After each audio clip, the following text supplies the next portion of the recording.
like this. Old school style. What's going on, everybody? Happy Wednesday, March 24th. Hope you're doing well today. Bitcoin trading at 56,300 schmackaroonies. Very excited that you're with us here today. We got a developer. We're going to be talking to him. His name's Jonathan. He's pretty cool. So if you'd like to, discuss or engage, stick around. Appreciate you guys being here on Twitch, 12 p.m. Monday, Wednesday, and Friday. My name's Elliot. I'm your host. And yeah, Bitcoin analysis on the 4 hour. Here's what I got for you today. All right, we were looking at it on Monday. We had this trend line break, 56.5. We were talking about 4 hour, came down, held 54. We have not yet closed a daily below 54K. That's still what I'm waiting for. I think there's going to be a huge liquidity slide to the downside. And ideally, I'm going to be waiting for this 41K test. So my analysis is pretty much the same. I do have a time volume analysis point, so we could see an increase in volume pick up tomorrow. So ideally, I just want to wait and see what happens when we close below 54K. Hope you guys have enjoyed this analysis, and I'm going to be giving another one at the end of the show. But now I'm going to introduce my guest to you guys. So his name's Jonathan, like I said. A little bit of background. All right, so Jonathan was a military guy like me. So Jonathan used to be he ditched his military camis in pursuit of a career in software development. His goal is to help unbank and others find their financial freedom, help others get unbanked. Basically, he's finding, rather than taking the passive road to success, which I'm kind of taking, he's taking the more hands-on approach. So he's actually sees problems and he does something about them. So it's really, he's, you can follow him on Twitter, by the way, at all I do is code. And I'm going to put that up on stream and stay up to date for his latest protocol project updates. And he's working on a social media project called Bar Talk, which is a decentralized social media platform, which we super need. What's up, Jonathan? How are you doing, What's man? What's up, man? Doing pretty good, man. I fucked up that intro a little bit, but it's okay. We're working through the kinks, but man, when you asked me for it, man, I actually was having issues putting it together. I was trying to see what to put in there. I don't want to be too long or too short, but it is what it is. I threw in a little extra jazz, so it is what it is. I like it. Yeah. Well, thank you so much for being here, and welcome to all the viewers. This is my dev buddy. We're new dev friends. We're gonna be friends for a long time. So, yeah, it's pretty cool. Did you have any? I guess let's talk about you first and foremost. How did you get into like the Bitcoin space? Like, when did you get in? I guess were you in 2017? Were you sub? Were you I got into the blockchain space pretty early, is relative to the person you're asking, but to most people I think now pretty early. My first ever crypto investment was actually XRP back when it was around 5 cents. So that was a while ago. And honestly, I was even doing the mining for a while too, but I didn't really get into the development side of things until maybe 2014, 2015, when I got into the mining side of the development side of it. And I've been writing stuff for Ethereum, EOS, some Bitcoin stuff, XRP obviously, and now I'm working with other decentralized platforms like Dfinity and OrbitDB and IPFS and things like that. But yeah, it's been a solid, however long 2014 was. Yeah, so wow, like 9. That's OG status, 2014. Yeah. Well. Yeah, that's pretty cool. I think I got in a little bit later than you. I want to say I joined the military in 2015 and had a lot of time on my hands. So I kind of got in at that time. But yeah, I always find it fascinating how different people got into the space. Like what attracted you to the space is way different from what attracts other people, I'm assuming. If you're in 2014, you were probably attracted from a development standpoint, where a lot of people who got in like me in 2016, 2017 from a financial standpoint, I guess. I couldn't see the development aspect of it yet. I didn't have... My first actual experience with it, so if I'm being more accurate, it was like 2010 or 2011 maybe when I mined Litecoin for the first time, but I wasn't really doing it. Like I had an old GPU Mm-hmm. and my friend was over and we wanted to try to see what the whole mining craze was about, and we ran our machines for maybe less than 8 hours, and I didn't touch it again until like 2014. So I guess that was my first ever experience touching cryptocurrency. But yeah, I didn't really get into it until 2014. Yeah, that's pretty cool. Did you get into it for you wanted to like passively make money? You wanted to like figure out what this mining thing was and like, because whenever I first heard about like your computer can like print money, I was like, what? Like that's just such a crazy concept. Well, I bought XRP back in like I said 2014. I think it was somewhere around there. I bought it because I got wind of cryptocurrency again, Drew, just being on forums and stuff like that. So I bought some, and then as I was going through my whole software development career, I was just also googling cool things I could do with my skill set. Right, in the forums I was on, I was seeing people having issues with like the advanced functionality of the XRP ledger, right? There's like the basic stuff you can do, like transactions, like sending you value, right? Like one XRP or two XRP. Or I think drops is what XRP is donated in when you break it down. And they were complaining because they wanted to be able to do things like escrow the XRP against the blockchain, or key management stuff, like having like shared keys, right? uh, and things like that were available on the XRP ledger, but like the regular person wasn't able to do it because most of the software at the time allows you to either just add or deposit funds to an exchange, or some of the wallets that existed back then just allowed you to send XRP in regular transactions. So, and that during that time, I took the opportunity to jump into the code base of the XRPL, or XRPL, is that what it's called? I think XRPL. RCL, Ripple Consensus Ledger, right? I took time to jump into that and figure out how I can bring those tools to this community on the forum I was on, right, to try to solve their problem. And when I jumped into that, I the whole world of currencies got way bigger for me. I realized that wait, this is just a whole bunch of protocols that you can develop stuff on, Right. right? Like it's still in my mind before I jumped into that whole XRP world, trying to solve a solution for these multiple people on the forum. For me, cryptocurrency, I thought was just a way of transacting funds, right? Just like another way of holding your value in a digital way. I didn't really get that it was this entire technology stack. But once I did that, it just blew up in front of me. I'm like, yeah, I'm fucking gonna take this shit over, right? At least as much as I could. Um, and I actually stayed with XRP for a little bit. I made a wallet called Harbor Wallet. It got funded by Ripple. That lasted for a little bit, and then like a lot of companies, we didn't really make it past the 4 year mark. Got diluted. And now I'm working on a whole bunch of other blockchain projects. Most recently, the social media application that you know about. We'll be talking Yeah, about later. we'll talk about that a Um, little bit later. Yeah, looking but yeah, forward to it. Yeah. Well, I mean, I just think it's really interesting, and this kind of brings us to our first question, our first official question, which is, what do you think, Jonathan, it's going to take for mass adoption for decentralization of applications in general, or databases where that maybe maybe there's a little bit more accountability within maybe let's just say government. Let's just use that for Mm. example, and a little bit transparency. What's it really going to take for us to reach that level? It's I know this is a really really tough question because I don't there's a lot of factors involved, but I always like to hear different people's perspective. A couple things are going to have to happen, maybe more than a couple of things. But the first thing is that, as much as possible, on the developer side of things, right, and who's ever making these applications, right, we need to remove the barrier of entry or make it as small as possible. Right, Agreed. with cryptocurrency and decentralization entirely, the whole idea is that you own your value and your data now, right? Your digital presence belongs to you.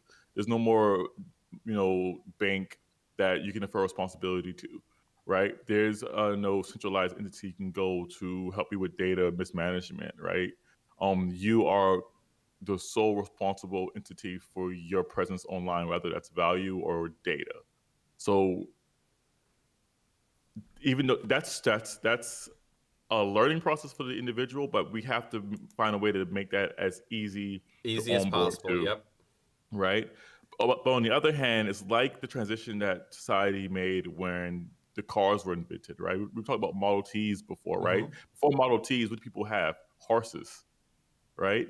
Now there's some fundamental differences between a horse and a car. You would tell somebody on paper that a car is better, right? Faster, right? You don't need to feed it. It just needs gas, right? And it won't die on you in 20 years or however long a horse lives, right? Can be eaten by a wild animal and stuff like that. But when in practice, you have to educate this person on a few things. The horse is alive, is a living animal, right? It knows its owner, right? You can train your horse not to ride away if somebody else besides you jumps in the back of it and tries to steal it, right? With your car, you don't really own your car. You just own the access to it via your keys. So now you have to explain to the individual that a car has keys, unlike a horse who knows its owner, right? It won't run away when somebody tries to steal it. It's a A very car interesting doesn't care, concept. right? A horse also won't fucking crash because it tries to preserve its own life, right? You Right. could be drunk as a skunk, tie yourself to a horse, the back of that sucker will take you home. A car won't, right? Right. So while these are all advantages of the horse, which is a more primitive version of transportation, at the same time they limit what a horse can do, but it also gives you a problem of onboarding to this new technology called a vehicle. And that's exactly what we're facing right now with blockchain technology, with dApps, right? Key management, right? All the entire idea that there's nobody to go to fuck up a bad transaction, right? No, there's Right. no forget password with this thing, right? So we have to make the onboarding as easy as possible, but also understand that there is this necessary education that has to happen, right? And that just takes time. You can't really make it go any faster without compromising the root um, benefit of a blockchain, which is decentralization and ownership of your own data and ownership of your own value. Yeah. I mean, that's definitely going to be a huge factor for mass adoption. Is how can we how what's the so the mass adoption, like people aren't like developers or crypto enthusiasts like you and I. So they definitely, you hit the nail right on the head.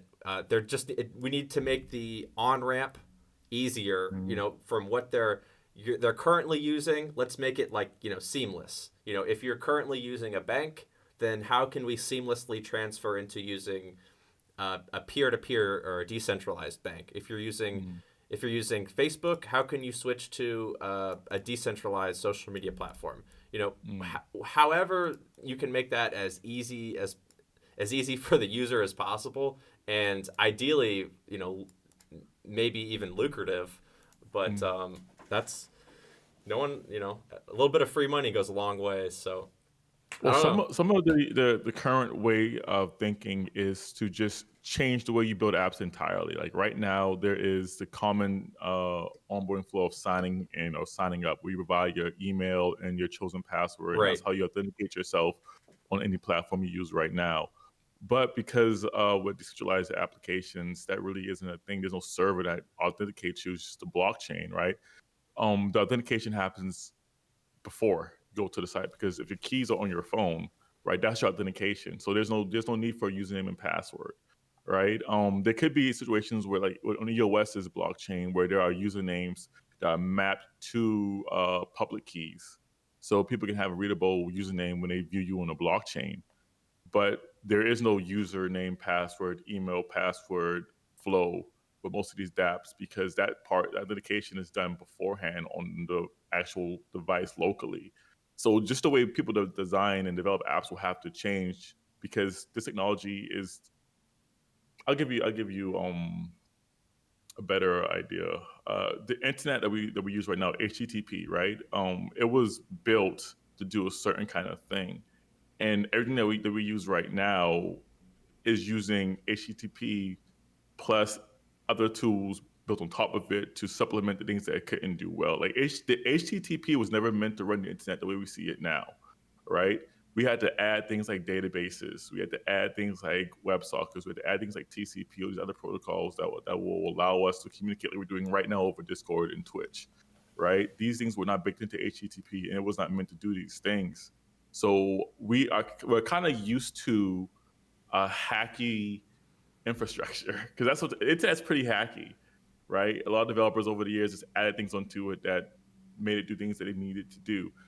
Blockchain has brought infrastructure that's what the internet should have done, or what people wanted to do or learned that it should have been doing, right? And now because of that, we have to unlearn all of the just necessary steps like password authentication, databases, and stuff like that, because those aren't needed anymore for the blockchain. And just figure out how to make apps now, and with this new paradigm, or these new concepts that blockchain is bringing to the table. So my question is, if no longer am I required to username and password to log in, but now you're saying that my phone has the keys which give access to my account. So now how do I, one, secure? That sounds like it would be a security concern, because now if I lose my phone, anyone has access to my keys. So it sounds like there's it's a little bit of a trade-off, but I'm sure that there's a way to program around that. So that's a conversation, man, that we're having in this space, right? And people are on different sides of it. Some the zealots that are saying, nope, you have to manage your keys. That's part of this whole thing, right? If you don't want to go back to being a member at a bank or something like that, I think or that's a whatever it little. is. I think that's a little not Yeah, rough. insensitive. Yeah, maybe a little insensitive, I guess would be the best thing to say, because like you're, once again, ease of access and user, usability. So hmm if it's not easy to use, easy to understand, no one's going to use it, and I don't know. But But go ahead. no, you go ahead, because I was going to jump onto the second question. So Well, I was gonna say, it may just take time. Like email was one of those complicated things, right? Before email, snail mail was the standard, right? And people had to it took a few years for email to become a standard household thing that people could do. Right now, email is used for everything. You can ask these things of email 10 years ago, where you sign in everywhere with email. Like email is your gateway to digital identity, most places, because most places use the same email, right. right? And it took time for people to understand that it was okay for somebody to be sending you all these messages through this weird thing called the internet. And even prior to that, before we have the internet how we have it now, we had siloed entities like AOL. So if you were in AOL, you couldn't communicate with somebody else who's using, I don't know, home telecom or whatever the companies were called, right? Right. So the infrastructure had to catch up too. So it could just be a situation where blockchain right now has a few more levels of development to go to before it gets to a place where a key management issue becomes less of an issue, right? Yeah, I mean, time will tell. But let's jump into our second question, because I think I think it segues really nicely. Dran Sika says, very interesting stuff. Thanks, guys. Josh says, it's actually Josh, but you can call me whatever the English speakers say. Yeah, so cool. Keep the questions rolling in, guys. Anything dev related, but we're just going to keep talking. So anyways, what are real world problems today that would be simplified or solved by decentralization? Mm. The first one that comes to mind is voting. We talked about this earlier, right? Like when transparency and accuracy, right, is and immutable results are the desired output, right? These are all things that a blockchain were built to do easily. Even the worst ones can do this shit very well. Accountability and transparency. I mean, you're like, that's all I think this country needs. We can get back on our I feet mean, a like little it's bit. it's so weird that this hasn't ever. It's not weird because we all understand this is proof that the corruption is jumped onto this, right? To bring even more transparency. I think we're losing you. You keep jumping in and out for me.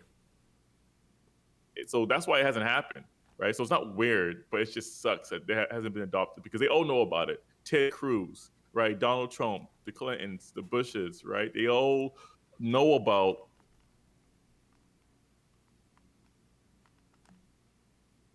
I think you're cutting out, John.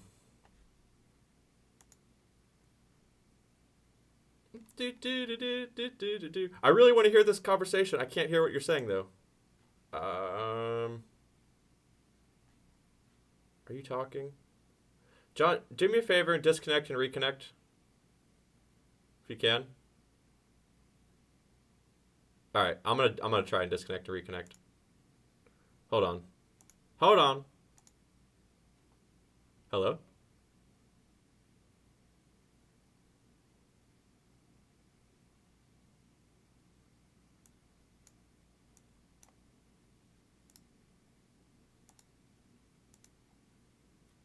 Oh my lord.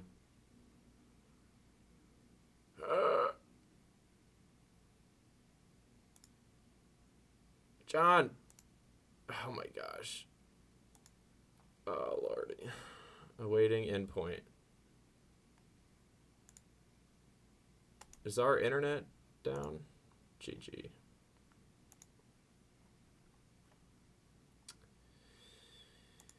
Ah, son of a bitch.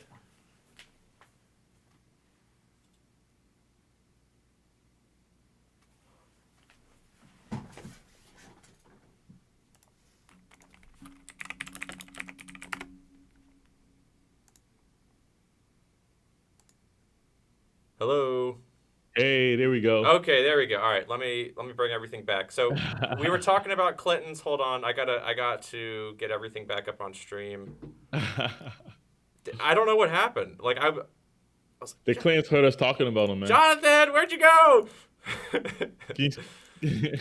right. Start talking about politics and blockchain. You're Right. like, no, we can't have that. And No. Yeah, I turned us off. I know exactly. Where are you?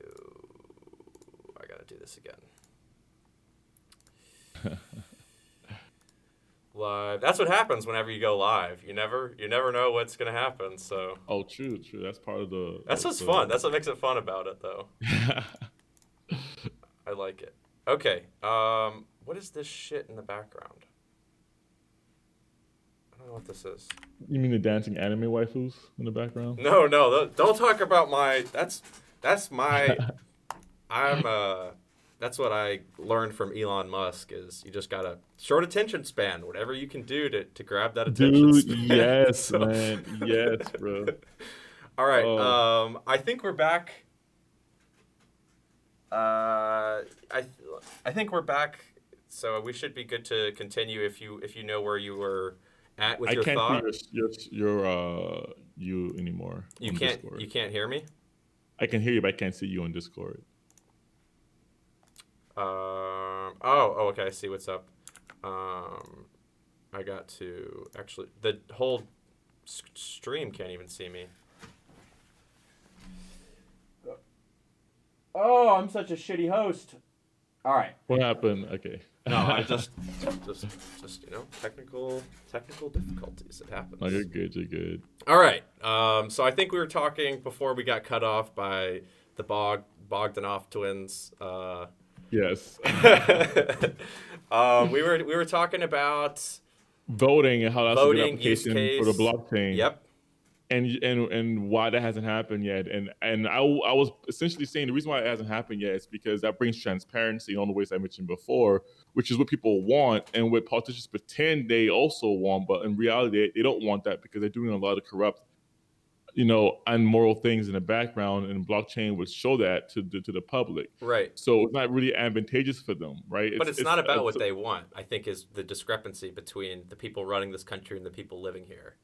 It's about true. Like it shouldn't be. I don't know. That's why I'm kind of. I don't know.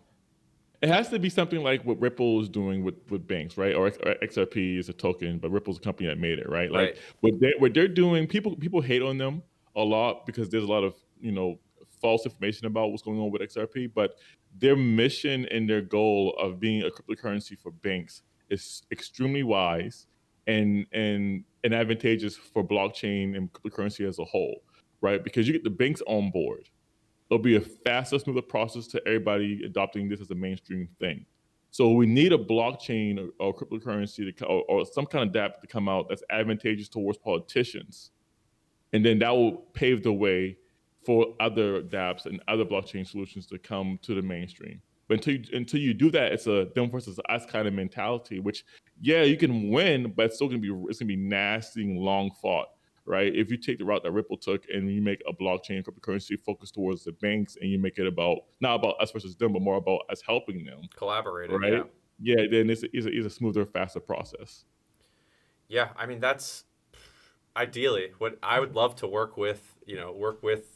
Um, be a part of the solution and not the problem. But it doesn't seem like that's very likely because, like you said, there might be some other agendas that transparency and accountability really don't.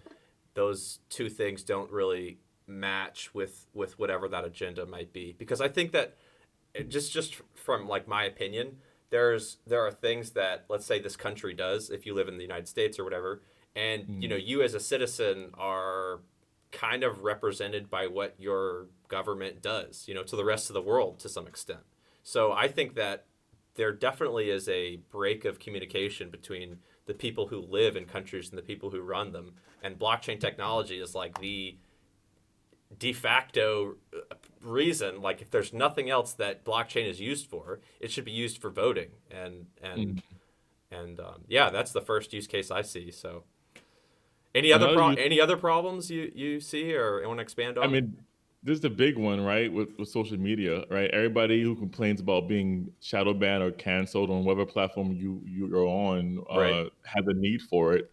It's and people who may understand the solution that I'm talking about with decentralized social media. Basically, the reason why Twitter and Facebook and YouTube get so much hate is because they're centralized, right? Their servers belong to them. So when you upload your content, whether it's a tweet or a post or a video, they have control and authority over that content. So they can decide who sees it. They can decide how much money you make from it, right? They can even deny you access to that platform, like what happened with Trump on Twitter, right? And even though these are private companies, right, and they're fully in the right to make these decisions because it's a publicly Terms of it's service. That's why. That's how they yeah, can do it. yeah, in terms of service, you agree to these things, but because of the cultural impact and power they have, it's a very gray line, right? Because it's one thing for a private company that doesn't have this much influence in the world to make decisions like that, but when your tweet can affect the prices of things, when your tweet can affect the livelihood of people, when your tweet can affect how people enjoy their life, which is true, right? Then your private company transcends to a different type of entity. It stops being a company and it starts being a form of government or form of authority in people's lives, It's right? crazy. And you don't want a monarchy with that. You don't want like a king and a queen anymore with that. Like we didn't want it with Great Britain, right? Because you don't want people telling you what's right and wrong based on their agenda or their ideals or their morals, right? Because everybody's different. So if you have a conversation with your buddy on Twitter and you guys just happen to have different views than people who live somewhere else, and that person who lives somewhere else may have a bigger microphone than you, they'll get you canceled, right? Or get you shadow banned, and that may hurt you because maybe you're making money doing this, right? Or maybe somebody like your employer, right, sees this, and it can affect you outside that platform. So a decentralized social media platform allows you, like what Bitcoin did with your money, gives you control over your social presence, your social brand, your social identity again, Right. right? And this is gonna sound cheesy, but it's true, right? Remove yourself from the digital plantation that Facebook and Twitter has created, right? Yep. That's exactly what it is. Um, and because they're the only options people have, you have no option but to go to them if you're trying to build your social media brand, right? We have no option but to upload this to YouTube and Twitch, Right. right? We have no option but to tweet about this on Twitter, really, right? Um, so social media By the way, hit definitely the is thumbs up and share and do all that good stuff. You guys know what to do, definitely, chat. and this is definitely the next evolution of this world, right? Is we got finances figured out, we got the value thing figured out, right? Show the keep here issue you mentioned before, still a problem, right? Getting people on board with that idea and educating them. But the next step is to now give us authority over our social identity again, our digital identity again, because as we evolve as a civilization, our digital presence, our footprint will become more and more important, right? like our grandparents don't give a damn about Facebook, right? Right. Even our parents sometimes. So who cares, right? But our kids and our grandkids definitely will have their life impacted greatly by the social media presence and branding, and we Yeah. need to protect that as much as possible. I believe, and this is what we should do. This is the next step for that. Well, yeah, I totally agree with that, by the way. And there was something that you said that I kind of wanted to expand on, which was, um, you know, we go from a place where we live in this country and we're quote unquote allowed to say whatever we want, like, freedom of speech, like we're allowed to have our own opinions, basically. But then we're Mhm. talking about platforms where people have the power and potential to, like, let's say, adjust or make things, change in price. So now their words hold at what it just confuses me is that, like, our words now actions? Are we now taking actions based off of, you know, like, words? Are we holding people accountable for their words that they're Mhm. publicly? Do you know what I'm saying? Like, if the SEC should be held accountable for, potentially not being just with their lawsuit for it being a security and not giving due investors equal opportunity to get out, like, I don't know. I just Yeah. feel like there's a bit of a discrepancy between, like, I, I don't know, being held And to give people accountable. some information about that too, right? With XRP thing, if you guys on up to speed with that. Basically, XRP is being run through the ringer right now by the SEC because they haven't been filed as security or as a utility token yet. I think they're still trying to figure that one out. But people are leaning towards the fact that they'll be labeled as a security, which will be detrimental to the value of XRP. And when that started to happen, a lot of exchanges started to delist XRP. So a lot of people didn't have a way to get out, right? And it quickly affected your ability to control your XRP assets. And that was unfair because there wasn't really too much warning when that started to It was happen. already a security, if I'm not mistaken. XRP is a security and was deemed a security by the SEC. I don't think it was actually deemed as security by the SEC, right? I think that this is very Maybe we can. fuzzy and vague to me. I don't remember exactly, but I think that that was not proposed, but that conversation was put up to have, right? Like, is XRP a security? But the decision of making it a security didn't actually happen, right? Um, but the paint the picture that's being painted right now of XRP is that it is security, which that hasn't been decided yet. Okay. But like I said, it doesn't really matter because a lie can go around the globe 7 times before the truth has its chance to even tie its shoes. So it doesn't really matter.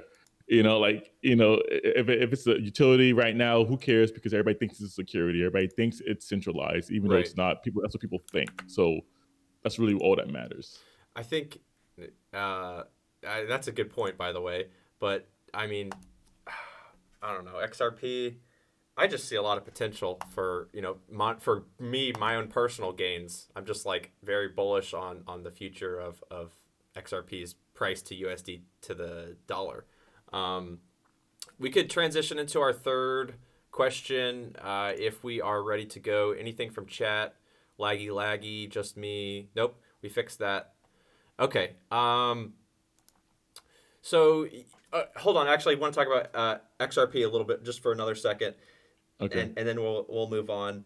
The I have to look up to see if it was a security or not, because that's now bugging me. But the whole point of it being just, if it is a security, then doesn't that actually help their defense? Because if their defense being that the SEC didn't allow proper time for the investors to get out, there's, like, this is a security, so they have to do, it's called, like, just process. I'm not exactly sure what the terminology is, but So it depends on what side you're on, right? If you're talking about the guys that are upset that they didn't have a chance to get out before this stuff started to happen, then yeah, that may be advantageous for them to be deemed as security. That means that they can, sue the SEC or, like, go at the SEC for damages that they receive from right. them handling this poorly. Yep. But if you're in a camp of people who, like, before that group of people were a thing, and you understood what XRP was, understood its mission, its goal, and what it was doing, and you were like a holder of XRP for the longest time, understanding the utility of it, understanding that it's not a security, this hurts you, right? Because being security comes with a lot more things than being Responsibilities. utility. Yep. Yeah.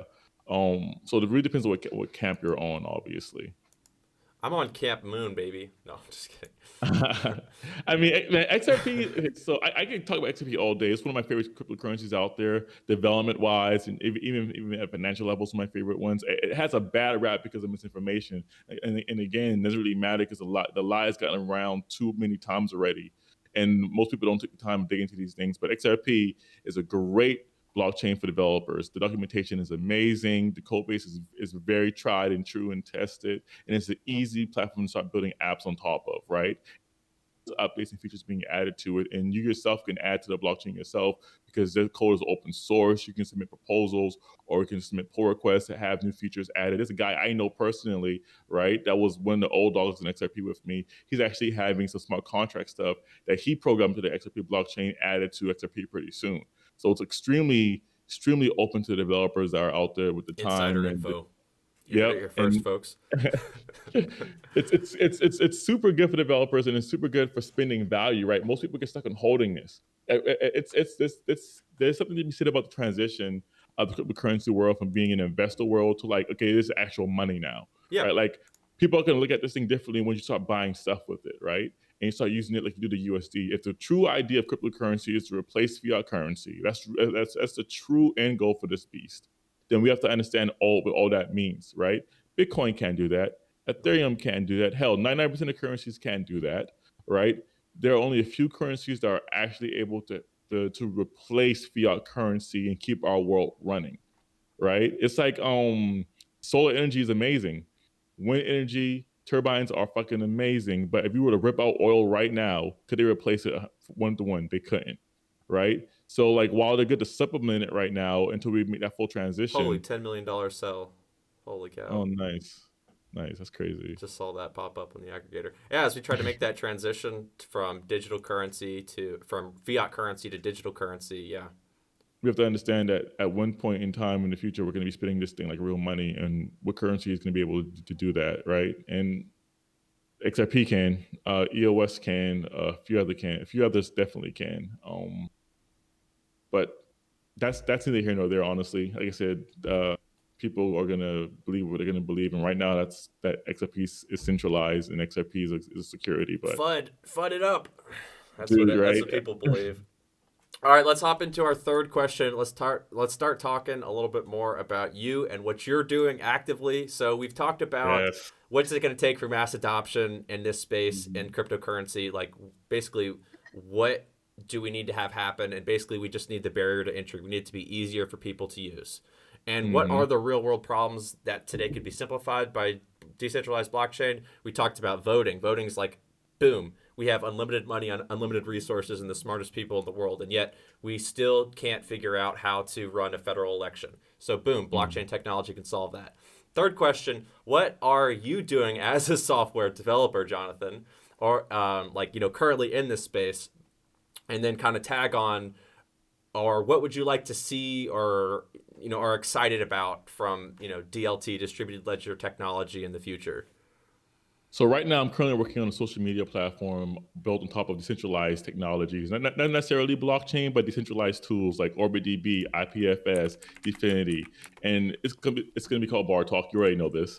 Um, but the idea behind it is that you should be able to come into a space online and talk about whatever you want to talk about and not get destroyed by it, right? Right, I get absolutely wrecked by it because at the end of the day, it's your opinion. If somebody doesn't like it, it can not look at it, right? right. You also shouldn't have to worry about Facebook and Twitter making money off of your data and you getting nothing for it, right? Like the whole plantation example I used before, like you're out there working, that's just, like you're doing all the work really, and like you're getting no money for it, right? All the crops you grow and they sell, you're getting nothing, right?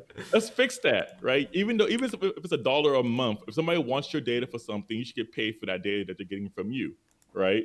And that's what Bar Talk is going to do. Bar Talk is going to be a replacement for Twitter, for Facebook, that allows you to have a space on online that can't be taken down. Your data belongs to you. The only person that can remove your data is you, right? And that's going to come with its own challenges, obviously. Right. And I'm hoping that the tools I mentioned before, like OrbitDB, IPFS, and Dfinity, will help make this thing a reality. There's some parts of it I'm still waiting on. Like Dfinity is releasing in April. IPFS has been out for a while. Ethereum is even building on top of IPFS using OrbitDB for decentralized databases. But basically, the idea is that there is no centralized server that you guys have to worry about signing into. Your phone is your point of authority with this thing, or whatever digital device you have, your computer, right? And while there are crypto keys in the background, they're abstracted away from the user experience. So, like, you are going to turn on your phone or launch the application, and because your keys are there, you may at most select what profile you're going to be using this app through, right? Maybe you have multiple profiles, but there's no login needed because your keys have identified you already and authorized you already. So you start using the application. Yeah, IPFS. You brought it up. I didn't even notice that. Yeah, yeah. Yeah, So I've so been yeah, I've go been ahead. reading every time. I'm like learning from both things. I'm reading and listening. It's cool. A very cool name.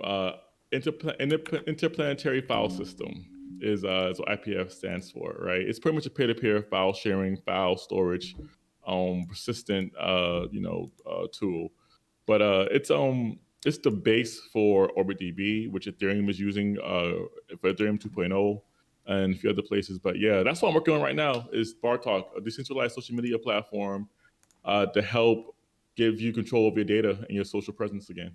Okay, and would have been, I guess first off, hold on, let me stop the background things driving me nuts. Let me first off and say that's an awesome. I see a huge use case for a social media platform. I mean, me personally, I'm on social media and I say whatever the hell I want because I don't care what people think about me, and Mm, I get a lot of shit for it. But it's it's maybe less about um, like there's just a lot there's like a mass media bias, and that media bias gets pushed on social media in my opinion. Obviously everyone has their own opinion, and when you're contrary to the mass media bias or that opinion, you're looked at as either an idiot or a terrorist. And mm, that just concerns me that whenever me having an opinion or asking a question or whatever, whenever I'm viewed as an idiot or a terrorist, why we should probably look at that. Like, if the people who stormed the Senate building were mm, upset, there's probably a right or wrong way to do that, but they're they live in this country. They're not terrorists. They're upset with the way that this country is being run. There's a mm. discrepancy between people who live here and people who rule this country. So Bar Talk is a great idea. Decentralized social media platform. I'm super excited about it. I'd love to be on it. Um, can so I just want to talk to you about it a little bit, and then I've got some more questions. Um, so if I'm on Bar Talk and I don't want to leave my other social media platforms, let's say I'm an influencer and Mm, there has to be a transition process like we were talking about. We can't just rip the band-aid off. Um, mm, we have to kind of ease into it a little bit. So mm. if I make a post on Bar Talk, is it going to be able to, be sent out to my Twitter and Facebook and all these other platforms as well? Or am I just limited to um, Bar Talk? Do you know what I'm saying? Like, can I still use these centralized social media platforms while I'm still So using? you can definitely link your content from Bar Talk to other social media platforms because and this goes back to making it easy, right? As far as the user is concerned, there'll be just a static URL they can link to. Right? Whether it's an image or a post they saw on Bar Talk, they can copy the URL or a link and they can share it anywhere else that can digest the URL, which is almost any site, right? So it'll be easy to take any content from Bar Talk and share it to a social media platform. So for example, you start using Bar Talk when it comes out and you're trying to get your users to transition from Twitter or wherever you are to Bar Talk, you just link your content from Bar Talk onto your Twitter in a post you make, right? Or you have your Bar Talk handle in your description below, and they can click like a regular link and it'll take them there. So there's no difference there and that's also why it's gonna be different too. A lot of times, other dApps require you to have a cryptocurrency wallet open or something like that, Right. right? Some kind of cryptocurrency tool open to integrate with or work like MetaMask or That was something going to be like my that, follow up right? question, by the way. What social media platforms, decentralized social media platforms, have you seen, and like what have you learned from those that haven't worked? What are you implementing that's maybe different from that's going to set you aside?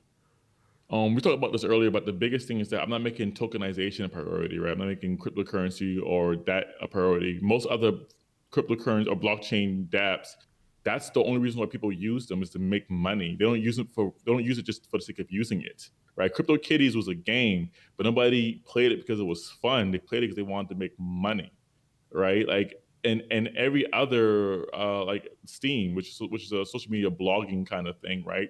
People want to make money on that by getting likes and stuff like that. So like what separates Bar Talk from the other ones is that it's not necessarily built on top of a blockchain. It's built on decentralized tools. So there isn't necessarily a token there yet, right? So you can be using it for the sake of it being good and useful to you, not because you can make money from it, which is going to be good for actual organic growth and real true users.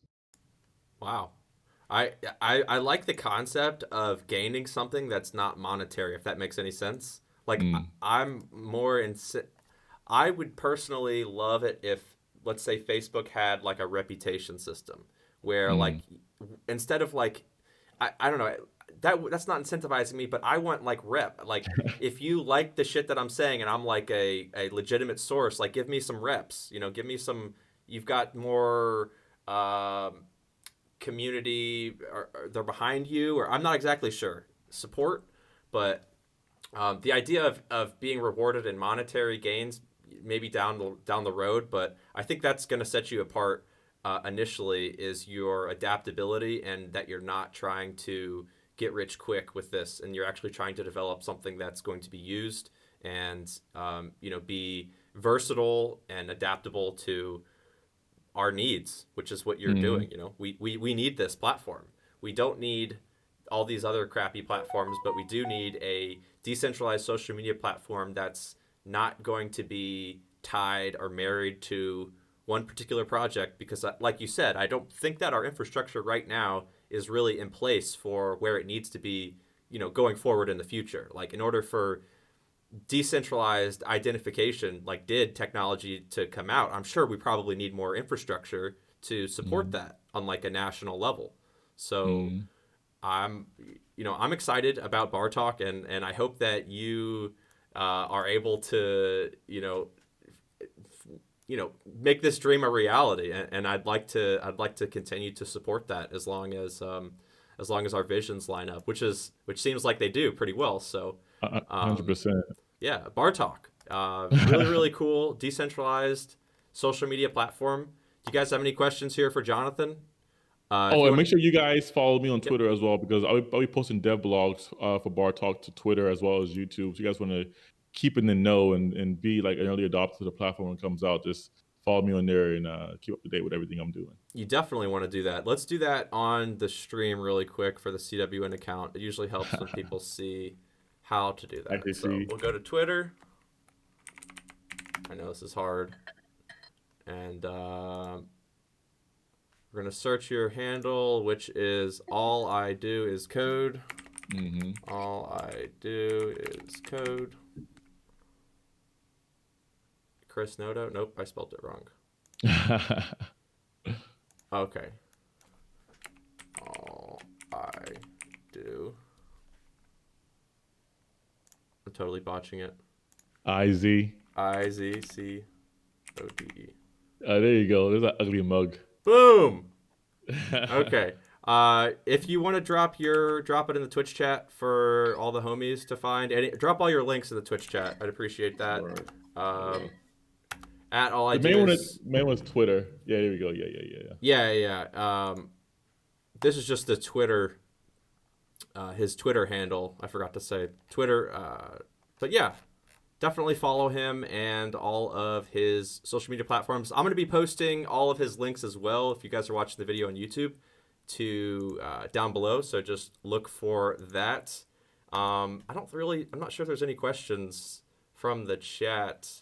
You guys have anything else? They do this. They're super weird. They're I know quiet. before they were like, dude, they were so active before. Yeah, they're no, Right? they're weird. They're quiet, and then I guarantee you, like right before we're like, all right, we're gonna leave, someone will Or in a be, YouTube video when you upload it, all the comments, you know? yeah, someone will, I don't know, but well, this has been fun. I appreciate you coming on today. I'm going to give my BTC analysis, and then we'll kind of wrap up unless there's any questions.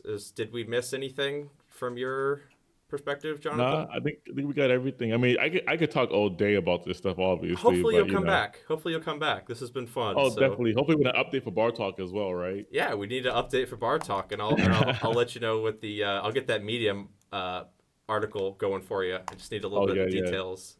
And, Josh says very informative. Thanks. Appreciate your viewership, Josh. We'll definitely see you soon. Hopefully, we'll see Jonathan soon as well. Let's look at BTC on the 4 hour one more time. Yeah, BTC looks like it's ready to come down. We failed to get back above our trend line at 57.4. We'll see what happens at this time volume analysis point. We could come up and test as high as, I think we got a resistance at 57.6. Anything up there, the next would be like 59.3, something like that. But I am still waiting for this sub 54K daily close. We go to a daily chart really quick. We managed to hold here. So if we daily close here, we'll probably open next a couple green, but probably this weekend there'll be some more blood in the cryptocurrency market. So I'm ideally waiting for that 54K daily close below here. Huge liquidity slide. So about a 28% drop if we do get that daily close down to this 41K level. Anywhere below 41K, I'm looking to BTC longs. So yeah, don't think you can go wrong there. Yeah. What do you think, Jonathan? Was that too much? Nah, I don't think so. No, I don't think so either. Yeah, do you have any words of wisdom? I usually like to leave the stream with like something, I don't know, anything. I search my heart. I search my heart and soul. Anything? Man. I mean, I'll just keep it simple, right? Don't buy the highs, right? don't be that guy that buys something at an all-time high. Or if you do, hey, here's my perspective on it, okay? If you're going to be the guy who buys at all-time highs, everyone thought you were an idiot in 2018 or 2019 for buying Bitcoin at $20,000. Now, people would love that opportunity, so it's just a matter of perspective. Just don't sell, right? Like that's, I guess. If you buy high, just hold that shit till you die, Give it to your grandkids. Like, we're a holding family, son. We'll always be a holding family. Well, this has been fun. I hope you had fun, man. I'm sure we'll see you around, and I'll see you guys on Friday for the next show. I'm going to do some crabbing. I don't got any wisdom for you. Do what Jonathan said. Keep it simple. And we'll be looking forward to that Bar Talk update because we all want to get on your platform, Jonathan. Yes. I do too. All right, man. Well, I'll talk to you again soon. Thanks again. Same to you, man. Have a good one. Bye.